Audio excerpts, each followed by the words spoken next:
of an economy to gauge relative economic power. And the number we use, it's crude like all numbers, but it gives you an idea. It's called GDP. It stands for Gross Domestic Product. Not being able to afford of the output of goods and services in one calendar year. So it helps us if we look at it and we measure it, and it's measured for every country on this planet. It gives us an idea of the relative size. Okay, let's now do a comparison of three countries, Russia, China, and the US, to get a sense of their economic wealth, their economic power, their economic footprint, if you like, in the world. To give you an idea of, and if you didn't know this, think about what that might mean. So I'll start with Russia. The GDP, most recent year of Russia, it's about $1.5 trillion. The GDP of the United States last year was $21 trillion. Do you understand? Russia has never been, and is not now, anything like a serious economic competitor of the United States. It never was. It never came close.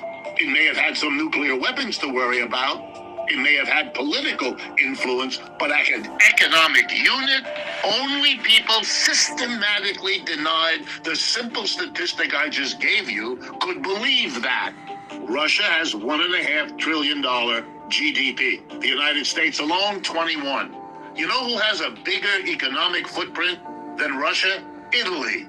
The United States is allied with Britain, France, Germany, Italy, and many other countries against Russia. If you put them all together, it's like 30, maybe $35 trillion against Russia with 1.5. Listen, what if you can...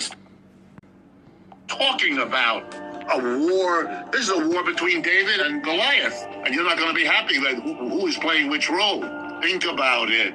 Now China. What's the GDP of China? Ready? $17.5 trillion. That's a competitor. Not Russia. China. That's the empire emerging. Not Russia. China. And why? Easy to explain.